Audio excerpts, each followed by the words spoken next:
आदाब नाजरीन, आप सभी का इस्तकबाल है हमारे ख़ास प्रोग्राम हेलो करियर में और मैं हूं आपके साथ शगुफ़ी खान। नाज़रीन, करियर से मुतालिक आपके जो भी सवाल हैं आप हमसे पूछ सकते हैं और आपके सवालों का जवाब देने के लिए आज हमारे साथ स्टूडियो में मौजूद हैं प्रोफेसर रेहान खान सूरी, जो कि जामिया मिलिया इस्लामिया में ट्रेनिंग एंड प्लेसमेंट ऑफिसर हैं।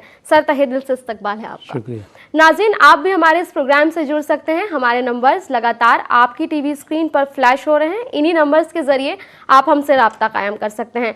प्रोफेसर साहब, बहुत इम्पॉर्टेंट मुद्दा है जॉब्स, एम्प्लॉयमेंट, और लास्ट वीक भी हमने इसी पर डिस्कशन किया था, क्योंकि ऐसा टॉपिक है जो मुझे लगता है कि शायद ख़त्म नहीं होता। जितनी नॉलेज मिले बहुत ज़रूरी है और हमारे नाज़रीन भी जानना चाहेंगे कि क्या क्या ऐसी चीज़ें हैं। लेकिन पहला सवाल कि आफ्टर 12th अगर मैं बात करूँ तो जॉब ओरिएंटेड कोर्स कौन कौन से हैं?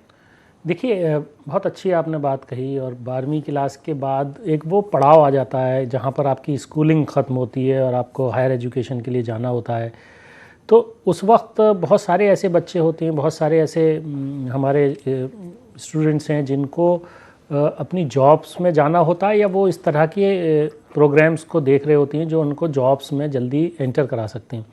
तो जो शुरुआत है वो सर्टिफिकेट कोर्सेज से होती है, या जो हमारे ITI जिसको हम कहते हैं, जो इंडस्ट्री ट्रेनिंग इंस्टीट्यूट्स हैं, जो ख़ास तौर से उस तरह के टेक्निकल जो जॉब्स होती हैं, ख़ास तौर से जो हमारे जिनको स्किल्ड टेक्निकल मैन पावर की टर्म में देखती हैं, तो यहाँ से शुरुआत हो जाती है। वैसे तो बहुत सारे ऐसे कोर्स भी हैं जो 10वीं के बाद भी आप कर सकते हैं, लेकिन 10वीं के बाद जैसे मिसाल के तौर पे डिप्लोमा इंजीनियरिंग के कोर्सेज़ हैं, या डिप्लोमा, और बहुत सारे डिप्लोमा ऐसे हैं जो 3 इयर्स डिप्लोमा प्रोग्राम होता है। उसमें सेक्टोरियल प्रैक्टिसेस हो सकती हैं, उसमें आप आर्किटेक्चरल असिस्टेंट या ड्राफ्टमैनशिप में जा सकते हैं, या आप इंजीनियरिंग, मिसाल के तौर पे आप कोई इंजीनियरिंग में जाना चाहते हैं, जैसे जो कोर जॉब्स होती हैं, कंप्यूटर इंजीनियरिंग है, या मैकेनिकल इंजीनियरिंग जॉब है, या सिविल इंजीनियरिंग है, इलेक्ट्रिकल इंजीनियरिंग है, तो जो डिप्लोमा इन इंजीनियरिंग कर सकते हैं। आप डिप्लोमा इन फार्मेसी में जा सकते हैं। तो इस तरह के बहुत सारे कोर्सेज़ रहते हैं जब आप सर्टिफिकेट कोर्स या डिप्लोमा कोर्स आपका कर सकते हैं। लेकिन हम जनरली ये सजेस्ट करते हैं कि 12वीं के बाद आपको डिप्लोमा में जाना चाहिए। उससे फ़ायदा आपको ये होता है कि आप 12वीं भी कंप्लीट कर लेते हैं, और डिप्लोमा कोई प्रोग्राम आप 3 साल का डिप्लोमा प्रोग्राम करते हैं। कुछ प्रोग्राम्स ऐसे हैं जो 2 साल के भी होते हैं, वो भी आप कर सकते हैं, या कोई सर्टिफिकेट प्रोग्राम 1 साल का करने के बाद भी आप जॉब में जा सकते हैं। इसके अलावा ITI प्रोग्राम्स हमारे बहुत सारे, जो आप ITI का 2 साल का प्रोग्राम होता है, उसमें जा सकते हैं। तो इस तरह की जॉब्स प्रोग्राम रहते हैं। बिल्कुल। और कॉलर हमारे साथ जुड़ गए हैं जी। प्रोफेसर साहब, हेलो। अस्सलाम वालेकुम। वालेकुम अस्सलाम। जी, मैं शाहिद बोल रहा हूँ। जी शाहिद साहब, बताइए। सवाल बताइए अपना। सर, हमें एक सवाल था कि हमें ये मतलब जानना था कि होटल इंडस्ट्री का स्कोप कैसा है। ठीक। आपने क्या किया है? सर, मैं BSc कर रहा हूँ, hotel engineering, hotel management BSc कर रहे हैं। ठीक है, बहुत अच्छा जी। देखिए, जैसे कि शाहिद साहब ने पूछा कि होटल का क्या स्कोप है, मेरे ख्याल से अगर आज आप देखें तो टूरिज़्म इंडस्ट्री हमारी ख़ास तौर से एक काफ़ी अपकमिंग फील्ड है, इमर्जिंग एरिया है, और कई तरह के टूरिज़्म डेवलप हो रहे हैं नए। जैसे मिसाल के तौर पे मेडिकल टूरिज़्म बहुत बढ़ रहा है, और मेडिकल टूरिज़्म को लेके अगर हम देखें तो hotel industry along with some tourism industry कहीं ना कहीं कॉम्बिनेशन होता है। तो ये अगर आप देखेंगे तो अभी लोगों का ट्रैवल भी बढ़ रहा है, इंटरनेशनल, डोमेस्टिक ट्रैवल बहुत बढ़ रहा है, और कॉर्पोरेट ट्रैवल काफ़ी मल्टीनेशनल्स आने के बाद बढ़ा है हिंदुस्तान में। तो अगर आप ये देखिए तो होटल मैनेजमेंट में आपको काफ़ी स्कोप है। और अगर आप कोई प्रोफेशनल डिग्री लेते हैं, जैसे आपने BSc होटल मैनेजमेंट आप कर रहे हैं, उसके बाद आप मास्टर्स में भी जा सकते हैं, लेकिन उससे पहले आपको कुछ दिन जॉब्स करनी होंगी। अगर आप, तो जॉब प्रॉस्पेक्ट्स बहुत अच्छे हैं, और जो भी अभी आप देखिए तो प्राइवेट अच्छी चेन्स जो हैं, देखिए होटल की अगर हम 5 स्टार की बात करें तो 5 स्टार की चेन्स के अलावा बजट होटल्स बहुत ज़्यादा आ गए हैं। आप ये देखिए कि छोटे छोटे सिटीज़, छोटे जो आप कह सकते हैं कि B क्लास जो सिटीज़ हैं, वहाँ भी अच्छे होटल्स आ गए हैं, बहुत सारे डेस्टिनेशंस नए क्रिएट हो रहे हैं। तो इस तरह की चीज़ें डेवलप हो रही हैं, और काफ़ी रेस्टोरेंट्स आपके चेन्स शुरू हुई हैं। तो इस तरह के जो ख़ास तौर से आपका होटल मैनेजमेंट के बाद आपको एक आपकी जॉब जो कहते हैं अपॉर्चुनिटीज़ बढ़ती हैं, तो मुझे लगता है कि होटल में एक अच्छा स्कोप। बिल्कुल। और एक और कॉलर हमारे साथ जुड़े हैं। हेलो जी, सवाल पूछें। हेलो शायद किसी वजह से राब्ता नहीं आया हो पाया इनसे। प्रोफेसर साहब, वोकेशनल कोर्सेज की अगर मैं बात करूं, नाम पर्टिकुलरली अगर हम जानना चाहें तो कौन कौन से हैं? देखिए, बिल्कुल अच्छा कहा, मैं इसी पे आ रहा था कि डिप्लोमा कोर्सेज के बाद 12वीं क्लास के बाद आपके पास अपॉर्चुनिटी होती है कि आप बीवॉक प्रोग्राम्स में, जो वोकेशनल कोर्सेज आप कह रही हैं, एक बैचलर्स ऑफ वोकेशनल प्रोग्राम होता है जिसमें आपको डिग्री मिलती है। तो ये एक ऐसा प्रोग्राम है जिसमें बीवॉक आप तकरीबन आप देखेंगे। माजरत चाहती हूँ, वोकेशनल कोर्सेज की बात हम आगे करेंगे। कॉलर हमारे साथ इस बीच जुड़े हैं। हेलो हेलो जी, वालेकुम अस्सलाम, सवाल बताइए। मैं साजिद बोल रहा हूँ जम्मू कश्मीर से। जी साजिद साहब, सवाल बताइए। सर से मैंने ये पूछना है कि ड्रॉपमैन जो कोर्स होता है जी, उसके कोई बेनिफिट है वगैरह कुछ? आप क्या कर रहे हैं अभी? मैंने ड्रॉपमैन की हुई है, ड्रॉपमैन की बस। आपने ITI की हुई है ड्राफ्टमैनशिप में? जी जी जी। वेरी गुड, बहुत अच्छा। खैर, हम आपको बताते हैं, इसमें ड्राफ्टमैनशिप में भी मैकेनिकल और आर्किटेक्चरल या सिविल होती है जनरली, लेकिन अगर आपने ITI की हुई है तो आपके लिए काफ़ी स्कोप है। एक तो आप अपना डिप्लोमा में कंटिन्यू कर सकते हैं, इसके अलावा हायर स्टडीज़ में जा सकते हैं, एक तो ये आपके पास स्कोप है। उसके अलावा आप देखें तो आजकल काफ़ी स्कोप हमारे ख़ास तौर से जो सिविल या मैकेनिकल ड्राफ्टमैन के लिए होता है या स्ट्रक्चरल ड्राफ्टमैन के लिए होता है, तो लेकिन आपके पास एक अच्छी नॉलेज होनी चाहिए कंप्यूटर्स की, क्योंकि अभी जितना भी ड्राफ्टमैन या ड्राफ्टिंग होती है या जितनी ड्राइंग्स बनती हैं उसमें कंप्यूटर्स का एक बहुत बड़ा रोल है। और आपको जो लेटेस्ट सॉफ्टवेयर्स हैं, मिसाल के तौर पे ऑटोकैड है या रेविट है या रेविट MEP है या रेविट स्ट्रक्चर है, इस तरह के, और स्टैड है, इस तरह के सॉफ्टवेयर्स पे, स्टैड तो वैसे डिज़ाइनिंग में चला जाता है, लेकिन आपको ड्राफ्टिंग से रिलेटेड जो भी सॉफ्टवेयर अगर आप सीख लेते हैं तो आपको फ़ायदा होगा इंशाल्लाह। बिल्कुल, एक और कॉलर हमारे साथ इस बीच जुड़े हैं। हेलो हेलो, अस्सलाम वालेकुम। वालेकुम वालेकुम अस्सलाम। अस्सलाम। मेरा सवाल है, बच्चा बैठा हुआ है, उसने कंप्यूटर किया है कोर्स। कौन सा कंप्यूटर में कौन सा कोर्स किया बीटेक। उन्होंने? बीटेक। हेलो, कंप्यूटर में किया है, बच्चे ने अभी बैठा हुआ है, जॉब नहीं मिल रहा है। नहीं, कौन सा कोर्स किया है? बीटेक किया है, डिप्लोमा किया है, कोई सर्टिफिकेट बीटेक किया है? BTech BTech BTech computer engineering किया है, ठीक है। हाँ। BTech computer science. देखिए, हम ये कहते हैं कि आज की तारीख में अगर नंबर ऑफ जॉब्स प्रोपोर्शनली देखी जाएं तो सबसे ज़्यादा IT इंडस्ट्री में अच्छी जॉब्स हैं, काफ़ी जॉब्स आ रही हैं, लेकिन उसमें सबसे अहम है स्किल सेट। बच्चे का स्किल सेट बहुत ज़रूरी है। दो चीज़ें बहुत ज़रूरी होती हैं ख़ास तौर से IT इंडस्ट्री में जाने के लिए। एक तो आपका वो स्किल सेट होना चाहिए जिस तरह की IT इंडस्ट्री को रिक्वायरमेंट है। दूसरा, आपकी कम्युनिकेशन स्किल्स बहुत अच्छी होनी चाहिए। ये दो चीज़ों की बहुत ही ज़रूरत होती है वहाँ पर। एक तो आपकी लॉजिकल और एनालिटिकल स्किल्स, उसके अलावा कोई नॉलेज आपको होनी चाहिए किसी लैंग्वेज पे, वेब टेक्नोलॉजी पे, ये बहुत इंपॉर्टेंट होता है। मिसाल के तौर पे आजकल जैसे बहुत ही कॉमन, जिसको पाइथन बहुत ज़्यादा आजकल ट्रेंड है, जिसकी ज़रूरत है, जो बहुत पॉपुलर है, तो इसका ख्याल रखें। आप बच्चे से कहिए कि अगर उन्होंने कोई अच्छी लैंग्वेज, कोई कोडिंग उन्हें आती है या किसी तरह का वेब टेक्नोलॉजीज़ में उन्होंने काम किया, नहीं किया है तो अभी कहीं करें, 2-4 महीने वो ज़रूर ट्रेनिंग ले लें इस तरह की, तो उनको अपॉर्चुनिटीज़ बहुत बढ़ जाएंगी। और कम्युनिकेशन स्किल्स, ख़ास तौर से इंग्लिश कम्युनिकेशन पे थोड़ा सा अपना ध्यान दें, तो मुझे लगता है कि जॉब उनको ज़रूर जल्दी मिल जाएगी। बिल्कुल। और एक और कॉलर फोन लाइन पर है। हेलो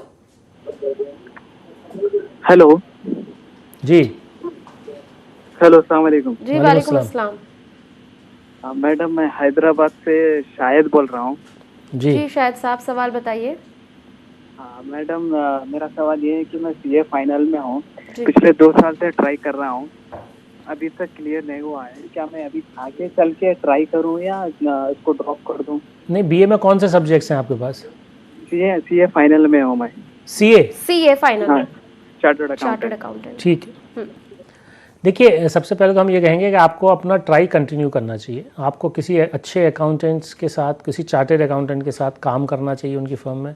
अपने काम को कंटिन्यू करते हुए आप CA ज़रूर कंटिन्यू रखें, चाहे आपका 3रा साल हो, चाहे आपका 4था साल। बिल्कुल, ठीक है, इसको कंटिन्यू ज़रूर करें और थोड़ा सा ही ज़रूर इसको रिव्यू करें, किसी के साथ बात करें जो ऑलरेडी CA हैं, वो बताएंगे आपको जहाँ पर आपकी कोई अगर कहीं कमी लग रही है, किसी वजह से आपका पेपर क्वालिफाई नहीं हो पा रहा, तो आप उसकी ज़रूर ध्यान दें और कंटिन्यू करें।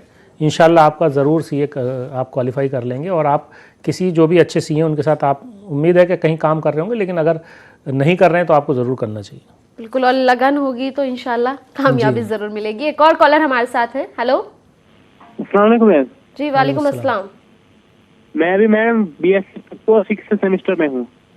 BSc? बीएससी 5th और 6th सेमेस्टर में सर। अभी मैं sir MBA hospitality and tourism करना चाहता हूँ, तो ठीक रहेगा सर? बहुत अच्छा रहेगा। हम अभी इससे पहले भी यही बात कर रहे थे कि टूरिज्म इंडस्ट्री में और ख़ासतौर से हॉस्पिटैलिटी में काफ़ी नंबर ऑफ़ जॉब्स हैं, हिंदुस्तान में भी, हिंदुस्तान से बाहर भी। तो ये एक अच्छा ऑप्शन है। आपको अपना अच्छा स्किल सेट और ख़ासतौर से कम्युनिकेशन पे फोकस करना चाहिए। अगर आप कुछ लैंग्वेजेस सीख सकते हैं तो 1 या 2 लैंग्वेजेस ज़रूर सीख लें, वो आपको बेनिफिट करेगा इसमें। बिल्कुल। एक और कॉलर फोन लाइन पर है। Hello hello ma'am. जी जी, मेरा सवाल है कि बीटेक कंप्यूटर साइंस करने के बाद पीजी कोर्स में मैं एडमिशन ले सकता हूँ? ठीक। देखिए, बीटेक कंप्यूटर साइंस के बाद आप पीजी में ख़ासतौर से कोई भी एमएस प्रोग्राम या एमटेक प्रोग्राम में जा सकते हैं। कंप्यूटर साइंस से रिलेटेड बिल्कुल जा सकते हैं। उसके अलावा आप एमबीए में भी जा सकते हैं, वो भी आपके पास एक ऑप्शन रहता है। आप एमएससी कंप्यूटर साइंस में भी जा सकते हैं, लेकिन हम रिकमेंड करेंगे कि आपको एमटेक प्रोग्राम कंप्यूटर साइंस से ही करना चाहिए। कंप्यूटर साइंस में ही आपको मास्टर्स अपना कंटिन्यू करना चाहिए, वो आपको ज़रूर हेल्प करेगा आपके करियर बनाने में। बिल्कुल। एक और कॉलर फोन लाइन पर है। हेलो अस्सलाम वालेकुम। वालेकुम अस्सलाम। मैम मेरा सवाल था कि क्या बीए के बाद एमबीए ठीक होगा? जी। बीए में आपने क्या सब्जेक्ट्स लिए? Sir education history. ठीक। देखिए, एमबीए तो आप कोई भी ग्रेजुएशन करके कर सकते हैं। इम्पॉर्टेंट ये है कि आप क्या करना चाहते हैं और आप किस में एमबीए करना, मतलब किस स्पेशलाइजेशन के साथ एमबीए करना चाहते हैं, उस पर थोड़ा आपको फोकस करना चाहिए। और स्किल सेट ख़ास तौर से एमबीए में 2 चीज़ें बहुत अहम हो जाती हैं। एक तो आपकी कम्युनिकेशन स्किल्स और दूसरी आपको उस पर्टिकुलर इंडस्ट्री की समझ वो ज़रूर होनी चाहिए। तो उसके लिए आपको इंटर्नशिप्स या प्रोजेक्ट्स करने चाहिए उस तरह की इंडस्ट्री में जिसमें आप जाना चाहते हैं, जिस तरह के स्पेशलाइजेशन में आप जाना चाहते हैं, और कम्युनिकेशन स्किल्स पे ज़रूर ध्यान दें। बिल्कुल। और एक और कॉलर हमारे साथ है। हेलो अस्सलाम वालेकुम। वालेकुम अस्सलाम। जी, सवाल बताइए। पॉलिटेक्निक किया है किस ब्रांच में किया है? Sir electrical. ओके। क्या कर रहे हैं अभी? सर अभी कुछ नहीं सर, सीवीपी में ट्राई किया है, जॉब नहीं लग रही है। अच्छा, ठीक। देखिए, डिप्लोमा इन इलेक्ट्रिकल इंजीनियरिंग जैसे आपने बताया किया है, जो 3 इयर्स प्रोग्राम होता है, और थोड़ा सा इसमें आपको ये फोकस करना होगा कि किस तरह की इंडस्ट्री में आपके पास जॉब्स होंगी, क्योंकि कभी बहुत बार ऐसा होता है कि हमारी एक्सपेक्टेशन कुछ और होती है और हमने किया कुछ और होता है। तो आप राइट सेट ऑफ जो इंडस्ट्री है उसमें अप्लाई करें, और ख़ास तौर से पावर डिस्ट्रीब्यूशन है या जो हमारे इस तरह के इक्विपमेंट्स होते हैं, जो इलेक्ट्रिकल इक्विपमेंट्स हैं, उस तरह की जो कंपनीज़ हैं उनके जो मैन्युफैक्चरर्स हैं उसका जो इंस्टॉलेशन होता है, ख़ासतौर से ट्रांसफार्मर्स हैं जैसे मिसाल के तौर पे, या बड़े प्लांट्स होते हैं उसके जो ऑपरेशंस एंड मेंटेनेंस में आपको जॉब मिल सकती है। तो इस तरह की कंपनीज़ को ज़रूर अप्रोच करें और अप्लाई करें। एक और कॉलर फोन लाइन पर है। हेलो शायद राब्ता इनसे नहीं हो पाया है हमारा। वोकेशनल कोर्सेज की हम बात कर रहे थे और इस बीच कॉलर हमारे साथ जुड़ गए। हेलो अस्सलाम वालेकुम मैम। वालेकुम अस्सलाम। मैम मैं जम्मू एंड कश्मीर से बोल रहा हूँ मैम। जी सवाल बताइए। सर मेरा सब्जेक्ट जो है मेरा एडमिनिस्ट्रेशन है, एमपीए एडमिनिस्ट्रेशन, पब्लिक एडमिनिस्ट्रेशन मैंने किया है सर। MA public administration? हाँ मैम सर। सर मैं ये बोलना चाहता हूँ कि नेक्स्ट स्टेप क्या है इसका? देखिए, हम बता दें आपको, जो पब्लिक एडमिनिस्ट्रेशन में आप जब अपना मास्टर्स करते हैं तो जाहिर है आपके पास जो स्कोप होता है वो गवर्नमेंट जॉब्स में रहता है या इस तरह की ऑर्गेनाइजेशंस में रहता है जो पब्लिक पॉलिसी के साथ डील करती हैं।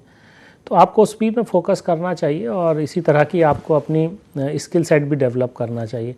अगर आप फर्दर अपना कोई आगे कंटिन्यू करना चाहते हैं पीएचडी वगैरह, तो वो आपको हेल्प करेगा आपको टीचिंग या ट्रेनिंग्स में जाने का। तो इसमें आपका फोकस सरकारी जॉब्स में होना चाहिए। बिल्कुल। और एक और कॉलर हमारे साथ जुड़े हैं। हेलो अस्सलाम वालेकुम। वालेकुम अस्सलाम। जी मैडम जी, मेरा जो ब्रदर है उसने बीएससी एनेस्थीसिया में डिप्लोमा किया, इस साल एडमिशन ली जी। तो जी उसके लिए सही रहेगा वो या आगे? नहीं, क्या किया उन्होंने, किस में एडमिशन लिया? BSc anaesthesia. BSc anaesthesia. जी जी ठीक।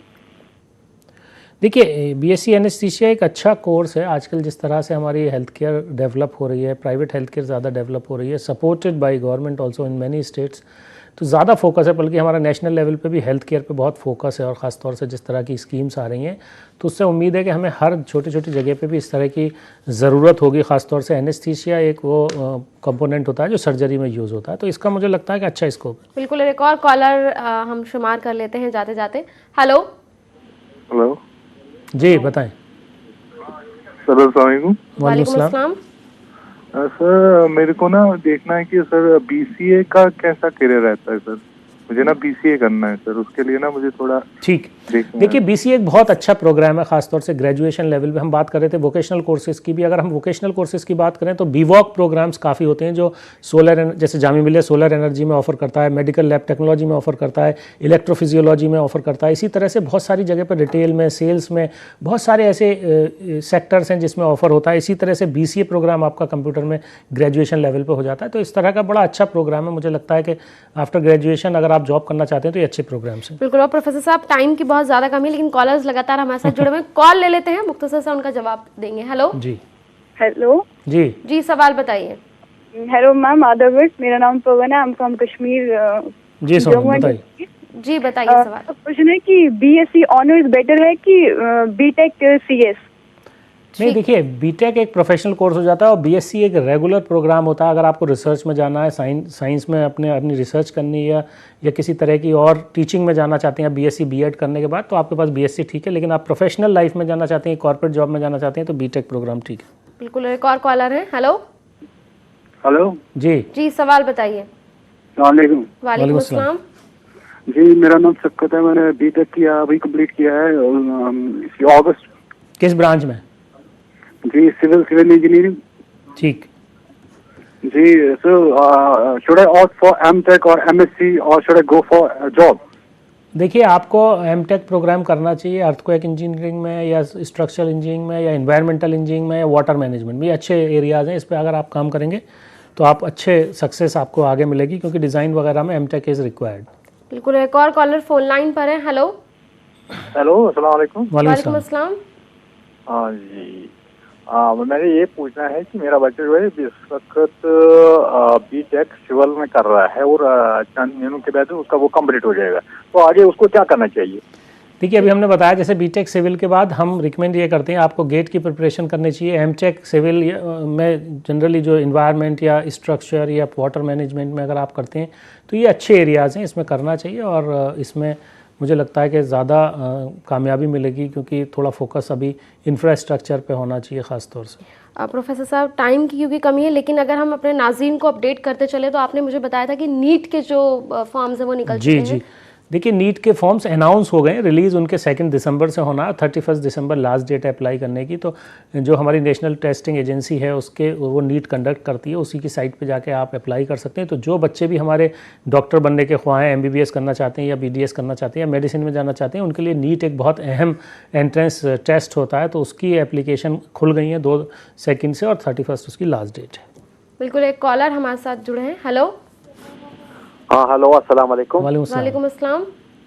जी, हम मास कॉम करना चाहते हैं जर्नलिज्म में, कैसा रहेगा? बिल्कुल। आपने ग्रेजुएशन में क्या किया है? हमें आर्ट्स में ग्रेजुएशन की है। ठीक है, बिल्कुल आपको करना चाहिए। मास्टर्स प्रोग्राम करें, पीजी डिप्लोमा करें, जर्नलिज्म में करें, मास कम्युनिकेशन में करें। दोनों प्रोग्राम अच्छे होते हैं और हम काफ़ी बताते हैं। जो लोग उर्दू बैकग्राउंड से उनके लिए काफ़ी प्रोग्राम है, ख़ासतौर से पीजी डिप्लोमा प्रोग्राम भी है। और जो जेएनयू कंडक्ट करती है, जामिया मिलिया कंडक्ट करती है, मौलाना आज़ाद नेशनल उर्दू यूनिवर्सिटी कंडक्ट करती है, अलीगढ़ मुस्लिम यूनिवर्सिटी ऑफर करती है। ख़ासतौर से हमारे उर्दू व्यूवर्स के लिए, जिन्होंने उर्दू पढ़ा है, जिनका उर्दू मीडियम रहा है, उनके लिए भी बहुत अच्छा है कि वो अपना जर्नलिज्म, उर्दू जर्नलिज्म में कंटिन्यू करें। वरना मास कम्युनिकेशन अपने आप में मौलाना आज़ाद नेशनल उर्दू यूनिवर्सिटी में मास्टर्स प्रोग्राम पूरा एमए प्रोग्राम है जो उर्दू में ही होता है। तो इस तरह के प्रोग्राम्स हैं और हिंदी में भी हैं, इंग्लिश में भी हैं, बिल्कुल ऑप्ट कर सकते हैं। बिल्कुल। और एक और कॉलर फोन लाइन पर है। हेलो हेलो जी, सवाल बताइए। हेलो जी, हम आपको सुन रहे हैं, सवाल बताइए। जी, बीटेक मैकेनिकल किया हुआ है जी। 3 साल से जॉब के लिए ट्राई कर रहे हैं, कुछ हो नहीं रहा है। जी, ठीक है। देखिए बीटेक मैकेनिकल के बाद सबसे अहम ये हो जाता है कि आपकी अंडरस्टैंडिंग कितनी है मैकेनिकल सब्जेक्ट को लेके, क्योंकि इसमें बहुत सारे एरियाज़ हैं। मिसाल के तौर पे ऑटोमोबाइल है, प्रोडक्शन है, या लॉजिस्टिक्स सप्लाई चेन है, इसके अलावा आपके पास एयर कंडीशनिंग होती है। तो बहुत सारे एरियाज़ हो जाते हैं, ऑटोमेशन होता है, अभी रोबोटिक्स है, मैकाट्रॉनिक्स है, बहुत सारे सब एरियाज़ हैं। तो आपको एक एरिया पे अपना फोकस करना चाहिए, उससे रिलेटेड सॉफ्टवेयर्स की अगर ट्रेनिंग की ज़रूरत है तो वो करें, और उसके बाद स्पेसिफिकली टारगेट करें कुछ इंडस्ट्री को। इस वक्त सप्लाई चेन एक बहुत अच्छा एरिया है, आपको मुझे लगता है उसको फोकस करना चाहिए, उसमें काफ़ी जॉब्स हैं अभी। बिल्कुल, एक और कॉलर फोन लाइन पर है। हेलो, अस्सलाम वालेकुम। वालेकुम अस्सलाम। जी, मैं जम्मू कश्मीर से बोल रहा हूँ। जी बताइए। जी, मैं भी इस वक्त BCA 6 सेमेस्टर में हूँ। बीटेक। जी, मैं कहना चाहता हूँ कि BCA के बाद क्या अच्छा रहेगा, MCA और अदर प्रोग्राम्स? देखिए BCA के बाद आप MCA तो कर ही सकते हैं, आप MSc कंप्यूटर साइंस भी कर सकते हैं, MBA प्रोग्राम भी कर सकते हैं। लेकिन अगर आपका इरादा और आपका जो शौक़ है वो अगर IT इंडस्ट्री में जाने का है, तो मुझे लगता है कि आपको MSc कंप्यूटर साइंस या MCA करना चाहिए। MCA 3 साल का प्रोग्राम है, MSc कंप्यूटर साइंस 2 साल का प्रोग्राम है, लेकिन MCA में आपको ज़्यादा ऑप्शंस मिलते हैं। तो आप ये डिपेंड करता है आपको किस तरह की इंडस्ट्री में जाना है, कॉर्पोरेट में जाना है, या फर्दर आप और कंप्यूटर साइंस में अपना एक करियर रिसर्च में भी बनाना चाहते हैं, MCA बेहतर रहेगा। बिल्कुल, फ़ोन कॉल्स लगातार हमारे पास आ रही हैं। हेलो, वालेकुम। वालेकुम अस्सलाम। जी मैडम, कार्डियोलॉजी में हेल्थ में डिप्लोमा करना चाहता हूँ। कार्डियोलॉजी सही रहेगा या डायलिसिस? आपने अभी क्या किया है? 12th पास किया है। देखिए दोनों ही, कार्डियोलॉजी में आप डिप्लोमा करें या डायलिसिस टेक्नीशियन का आप डिप्लोमा करें, दोनों ही अपने आप में अच्छा एक कह सकते हैं, लेकिन आपको नंबर ऑफ़ जॉब्स जो हैं वो ज़्यादा मिलेंगी डायलिसिस में, और कार्डियोलॉजी में थोड़ा रिलेटिवली आपको शायद वो नंबर कम हो, लेकिन दोनों तकरीबन एक जैसे ही हैं। बेहतर ये है कि आप कार्डियोलॉजी में थोड़ा स्पेशलाइजेशन और फर्दर हो जाता है, तो आपका सैलरी स्ट्रक्चर वहाँ कहीं ना कहीं आपको बेहतर मिलता है। लेकिन दोनों तकरीबन एक जैसे हैं, दोनों में जॉब्स हैं, आपको जो आपका अच्छा दिल करे करें, लेकिन हम आपको सजेस्ट करेंगे आप कार्डियोलॉजी में जाएँ। बिल्कुल, एक और कॉलर हमारे साथ फोन लाइन पर है। हेलो। हेलो। जी जी। हेलो, अस्सलाम वालेकुम। वालेकुम अस्सलाम। जी, मुजफ्फर बात कर रहा हूँ। जी मुजफ्फर साहब सवाल बताइए। मैं जो है OYO से डिग्री फर्स्ट ईयर कर रहा हूँ, उसके बाद डिग्री के बाद क्या कर सकते हैं, तो डिटेल्स में बताइए। कौन सा डिग्री कर रहे हैं? ये BCom जनरल। BCom कर रहे हैं, ठीक है। हाँ जी। देखिए BCom के बाद बेहतर तो यही है कि आप या तो MBA प्रोग्राम करें फाइनेंस से, या आप CA की तरफ जाएं, CA, और या आप MCom की तरफ जाएं। तो बहुत सारे ऑप्शन है, डिपेंड करता है। कंपनी सेक्रेटरीशिप में भी जा सकते हैं, लेकिन आपका इंटरेस्ट क्या है। अगर आप अकाउंट्स में ही रहना चाहते हैं तो MCom करने के बाद आप अकाउंट्स में ही रहें। आप बैंकिंग और फाइनेंस या प्रोजेक्ट फाइनेंसिंग में जाना चाहते हैं तो मुझे लगता है कि MBA फाइनेंस भी एक अच्छा ऑप्शन होता है। अगर आपको पढ़ने का खूब शौक़ है तो CA की ज़रूर कोशिश करनी चाहिए। CA एक ऐसा प्रोफाइल होता है कि जिसमें आप बहुत काफ़ी वेल इस्टेब्लिश्ड एक तरह से, तो MBA फाइनेंस भी एक अच्छा ऑप्शन है। डिपेंड करता है कि आप जहाँ पर हैं वहाँ किस तरह की आपको रिसोर्सेज मौजूद हैं, उसको थोड़ा देखते हुए ज़रूर किसी से मशवरा करें वहाँ पर लोकली, और उसके बाद तय करें। एक और फ़ोन कॉलर हमारे साथ लाइन पर है। हेलो। हेलो। जी। जी, मैं माही बोल रही हूँ। मेरा BSc IT का प्रोग्राम हो गया है। Very good. अब मैं सोच रही हूँ कि MBA IT के लिए जाऊँ या MSc IT। देखिए MSc IT और MBA IT दोनों अलग अलग प्रोग्राम हैं, दोनों अलग डायरेक्शन में ले जाते हैं। MBA IT आपको ले जाएगा मैनेजमेंट की तरफ, जिसमें आपको ज़्यादा MBA मतलब मैनेजमेंट फोकस जॉब ही मिलेगी। लेकिन बेहतर ये होता है कि अगर आप MBA IT में जाना चाहती हैं तो आपको कुछ दिन काम करना चाहिए, और उसके लिए सबसे अच्छा होता है कि बहुत सारी एजेंट कंपनीज़ हैं, like Tata consultancy services, Wipro technologies, Infosys technologies, काफ़ी हैं, जेनपैक्ट, ये BSc IT वालों को जॉब देती हैं, उसके साथ अपना मास्टर्स प्रोग्राम भी कराते हैं। तो इस तरह की अगर कंपनी में आप जाते हैं तो आपको जॉब भी मिलेगी और आप अपनी डिग्री भी कंप्लीट कर सकते हैं। ये बड़ा अच्छा प्रोग्राम रहता है। बिल्कुल। और प्रोफेसर साहब, वक्त अब अलविदा लेने का हो गया। हालांकि बहुत अहम मसला था जॉब, लेकिन हम अगले हफ्ते दोबारा हाजिर होंगे। आपका बहुत बहुत शुक्रिया, आप हमारे स्टूडियो में आए और सभी फ़ोन कॉलर्स का जवाब दिया। नाज़रीन, अगले हफ्ते दोबारा हाजिर होंगे, तब तक के लिए हमें दीजिए इजाज़त। आप देखते रहिए News 18 उर्दू। खुदा हाफिज़।